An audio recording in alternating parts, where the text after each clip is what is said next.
With over half the season already behind us, Yamaha are on target for their third consecutive Superbike win. Whether it'll be with Steve Hislop or Neil Mackenzie remains to be seen. However, in motorcycle racing, anything can happen, and with 10 races still to go, Chris Walker, the Kawasaki kid, will be doing his best to spoil the Yamaha party. But it's a career-first pole position for Ducati's Matt Llewellyn. Will it be a career-first Superbike Championship victory? Matt, your third ride with the GSE team in this series. You've got a pole position. Can you convert that into a win?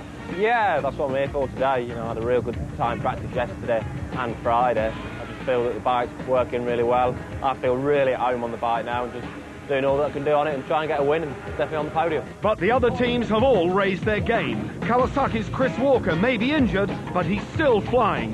Both Ducati teams are back to full strength, and the biggest improvement is with Honda and Michael Rutter. Practice here was particularly frantic. Yeah, well, I came into the pits and I was on pole and 48.1. I thought, well, not many people are going to go quicker than that, and I ended up 6th. So, you know, I think the top 10 are in the lap record, so fast. Mackenzie's double win at Knock Hill put him 31 points clear of Hislop, and Walker's brave ride kept his championship alive.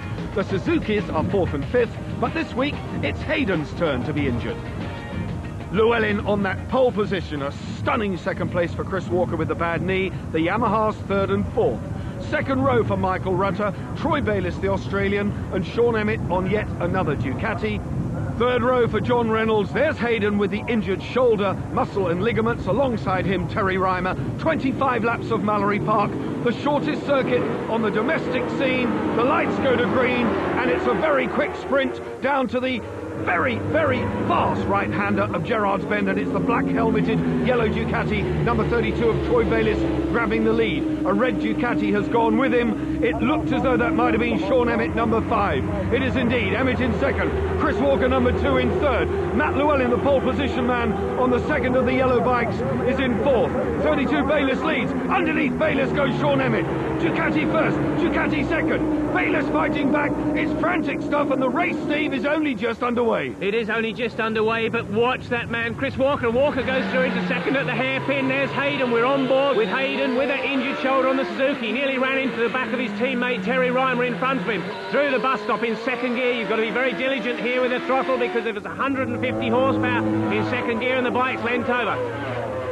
Over the start line now, and it's Bayliss leading from Chris Walker 2nd, and right behind him there is Sean Emmett on the Ducati. Through Gerrards, they enter this corner at 120 miles an hour in 5th gear, and as they exit they're doing round about 130. It's very, very important to get on the power early to use it down this straight. It is only a very short straight, but Walker looking on the inside. Can he get through at the S's? Yes, he does. He's gone in there really, really fast. Now he's got to keep the bike in tight, and he does. With ease, Walker goes into the lead. The pace is obviously quick, but let me illustrate to you just how quick the pace is. The top 10 bikes were inside the outright lap record here. All were coming together between Emmett and Troy Bayliss there. We're riding now with James Hayden on the Suzuki. Hayden had a domestic accident, actually fell down the stairs. It sounds stupid, but he has damaged his shoulder to such an extent that he can't hold on to the big Suzuki round here. So we're not going to see the best from the 24-year-old from Buckinghamshire. Hopefully he'll be back at full fitness for Cabwell Park. 32, Troy Bayliss. I was saying the top 10 men were inside the lap record.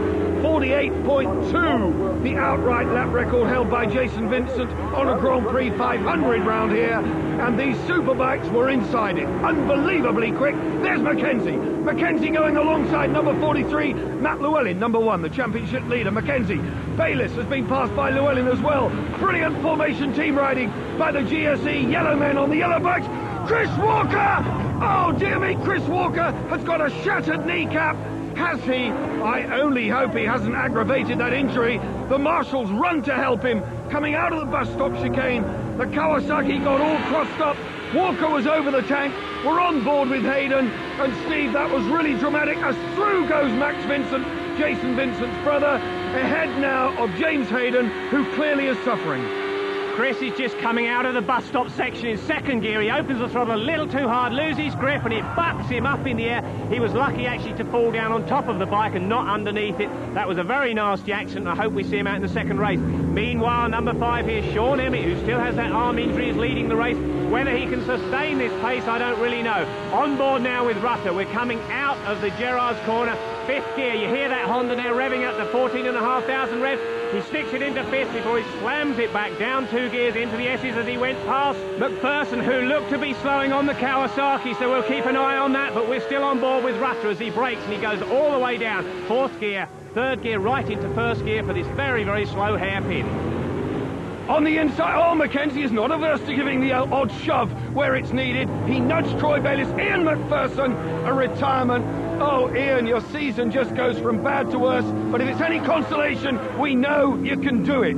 You've got 4 more rounds to get your act together. Meanwhile, the race goes on. Sean Emmett ahead of Matt Llewellyn, number 43. Look at number 5, Emmett. There's Mackenzie now pressing on. Emmett still, as I said, back to full fitness now, but that arm injury must be niggling away. His left forearm very badly broken, but he's going well here on the red Ducati. Number 43, Matt Llewellyn, winner of the 3-round 1995 International Superbike Series, which was produced especially for television, is really coming into his own here now and doing a great job for his teammate Troy Bayliss, who has also got past Mackenzie. Mackenzie now is having his work cut out to get past these Ducatis. It's Emmett, it's Llewellyn, it's then Troy Bayliss, then it's Neil Mackenzie.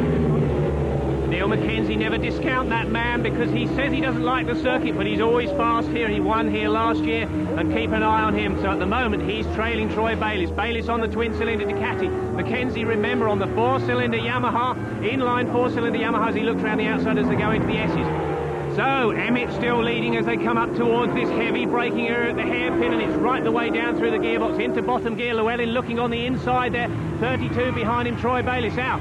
Llewellyn gets through on the wide line, Bayliss takes the tight line, and they both get through. So Emmett relegated down into 3rd place.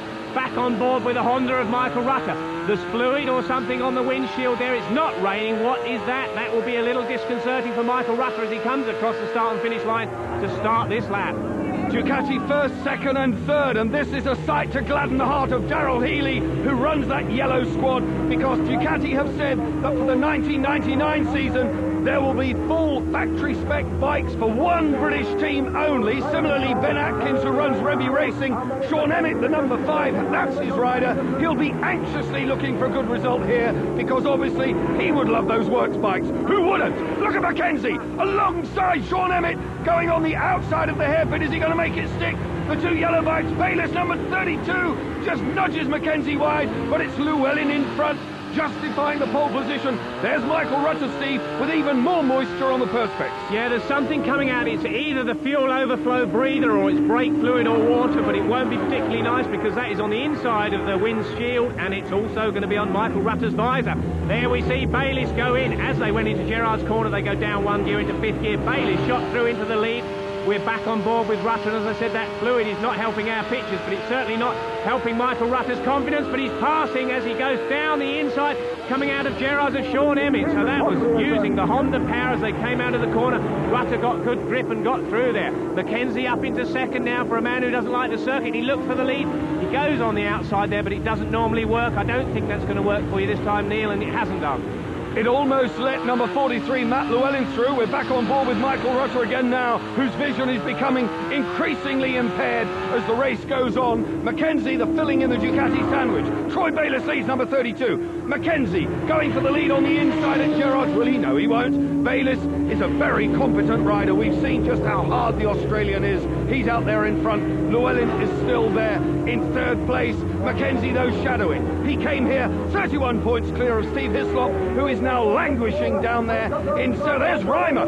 Reimer's got ahead of Steve Hislop. We're counting them through. Into the late S's they go this time. Bayliss leads Mackenzie. Tail enders ahead of them. Michael Rutter, the RC45 Honda, going really, really well. We're looking through that person. There's a tumble. That's Bayliss and Mackenzie. And through the middle goes Sean Emmett.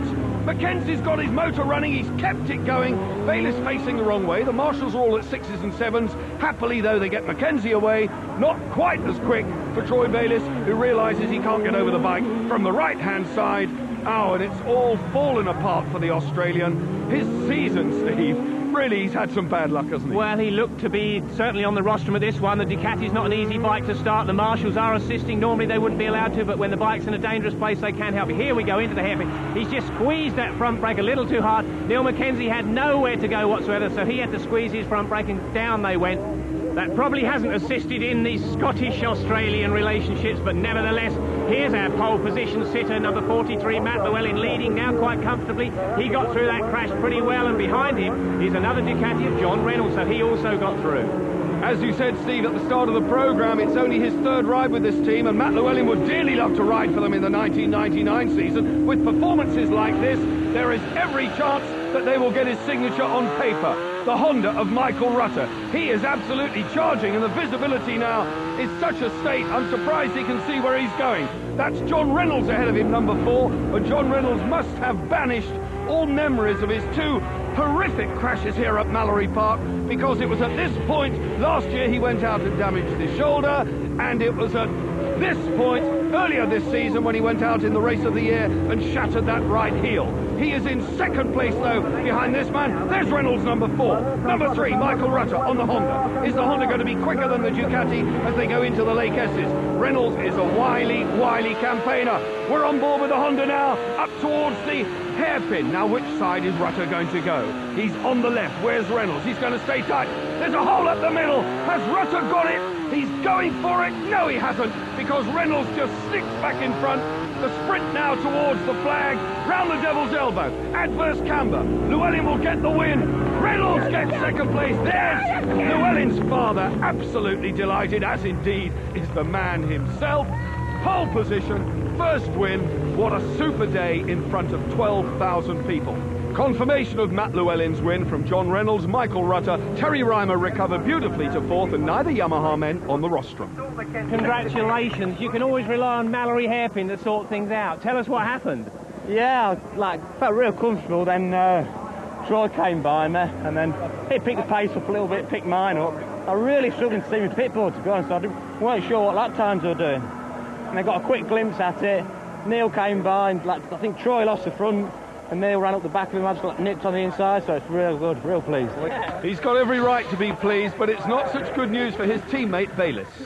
Troy, things look to be going so well. Yeah, it was looking all right, actually.